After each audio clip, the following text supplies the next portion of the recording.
Assalamualaikum, halo. Di video kali ini ada Redmi Note 9. Ya, ini adalah seri penerus dari Redmi Note 8. Seperti biasa, Xiaomi menjanjikan banyak upgrade dari pendahulunya, tapi ternyata juga menghilangkan beberapa fitur yang sebelumnya ada di Redmi Note 8. Mau tahu apa aja? Yuk langsung aja kita bahas. Secara fisik, Redmi Note 9 ngikutin garis desainnya Redmi Note 9 Pro. So, nggak seperti Redmi Note 8 yang beda banget sama seri Pro-nya. Fingerprint scanner masih bergaya old school, berada di bagian belakang, tepat di bawah susunan kamera yang berada di tengah. Varian warna hijau yang saya pilih ini kelihatan keren kok. Meskipun untuk back covernya ini masih banyak yang ragu apakah berbahan kaca ataupun plastik polikarbonat. Ya, Xiaomi sendiri nggak pernah mencantumkan secara spesifik material apa yang digunakan untuk bagian belakang dari Redmi Note 9 ini. Tapi salah satu petinggi Xiaomi di Indonesia mengkonfirmasi lewat jawaban pertanyaan salah satu netizen di Instagram.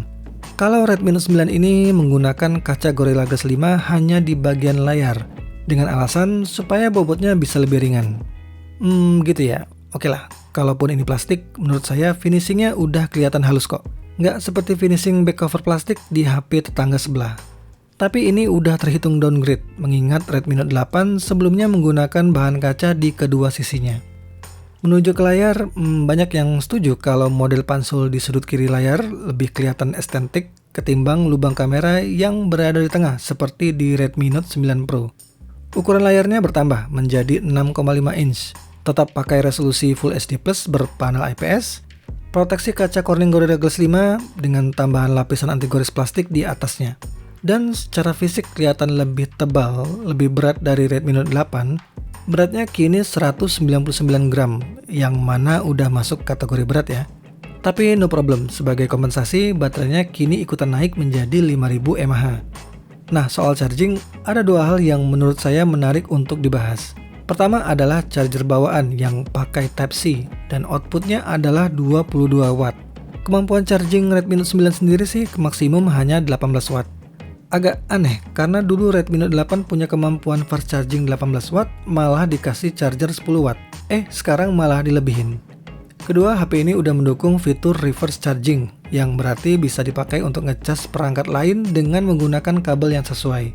Misalnya pakai kabel USB Type-C to Type-C, untuk ngecas HP lain dengan tipe port yang sama. Output power dari fitur reverse charging ini lumayan juga, maksimum sampai dengan 9 watt atau 1,8 ampere. Selain itu, fitur-fitur standar lainnya udah lengkap. Dual SIM plus dedicated microSD slot, juga infrared blaster, pokoknya cakep lah, khas HP seri Redmi. Lanjut ke kamera. Meskipun desainnya baru, namun bisa dibilang hampir nggak ada upgrade yang signifikan. Susunan kamera di bagian belakang masih terdiri dari kamera utama 48 megapiksel, kamera ultrawide 8 megapiksel, kamera depth sensor dan makro masing-masing 2 megapiksel. Kamera selfie-nya juga masih pakai resolusi 13 megapiksel. Nah, berikut ini adalah beberapa hasil foto yang saya jepret selama seminggu pakai HP ini.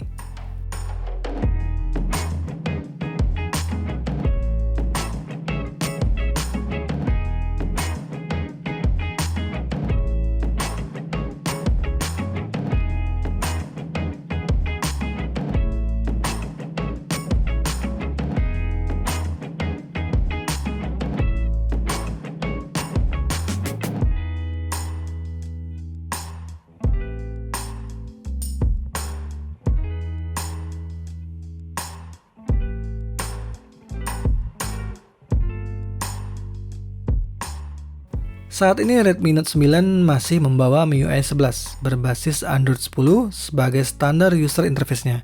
Agak disayangkan nggak langsung MIUI 12. Dan jadwal rilis update-nya pun nggak ada yang pasti. Meskipun begitu, MIUI 11 di HP ini nggak jelek-jelek amat kok. Impresi awalnya jauh lebih baik dibandingin sewaktu pertama kali hands-on Redmi Note 8. Performa ROM-nya smooth, transisi animasinya juga lancar, dan multitasking masih bisa dihandle dengan baik walaupun varian yang saya pakai ini hanya memakai RAM 4GB. Dari sisi performa ada peningkatan sekitar 16,5% dibanding pendahulunya kalau diukur melalui skor Antutu Benchmark.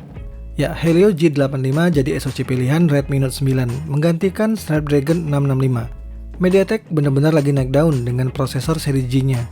Yang mana G di sini mungkin adalah inisial dari gaming. Oke, sisi positifnya soal SoC ini nggak lagi ada drama Dimana dulu di Redmi Note 8 mode high frame rate di Mobile Legends hanya ada di varian RAM 6GB. Di HP ini sih udah nggak jadi masalah lagi. Untuk game CODM awalnya hanya sampai di settingan grafik low dan frame rate medium. Nah, di session terbarunya kayaknya udah diupdate dan grafiknya naik ke medium dan frame rate high. Sayangnya nggak di-unlock sampai settingan grafik tertinggi seperti di Snapdragon 665. Tapi di HP dengan SoC Snapdragon 665 pun biasanya saya main di settingan medium high juga. Nah, masalah terbesarnya justru di sini, soal gaming. Nge-lag-nya pakai banget. Agak aneh rasanya kalau prosesor yang punya embel-embel gaming tapi nggak optimal buat dipakai gaming. Meskipun bisa sedikit diakalin dengan kembali ke home screen terus balik lagi ke game, dan gaming mulai terasa lancar lagi. Solusi berikutnya bisa coba sembunyiin dulu tampilan notch dari pengaturan dengan cara berikut. Hasilnya frame rate grafik bisa jauh lebih baik dan lag-nya juga berkurang. Jelas ini adalah bug dari MIUI-nya. Masa harus sembunyiin notch dulu sebelum main game? Saya sangat berharap bug ini cepat diperbaiki ya, karena nggak cuma Xiaomi sih, kebanyakan vendor HP sekarang berlomba-lomba ngeluarin varian smartphone baru setiap bulannya, tapi sisi software selalu dikesampingkan. Pokoknya launching dulu gimana caranya orang pengen beli, setelah sampai di tangan justru malah bikin kecewa. Lampu LED notifikasi yang dulunya ada di Redmi Note 8 pun kini udah nggak ada lagi di Redmi Note 9. So kesimpulannya sementara ini Redmi Note 9 tetap punya value yang tinggi dari sisi harga dan spesifikasi. Hanya perlu diimprove lagi di sisi sistem operasinya yang masih belum optimal. Masih kepengen? Saran saya nggak usah buru-buru beli, tungguin sampai bug diperbaiki.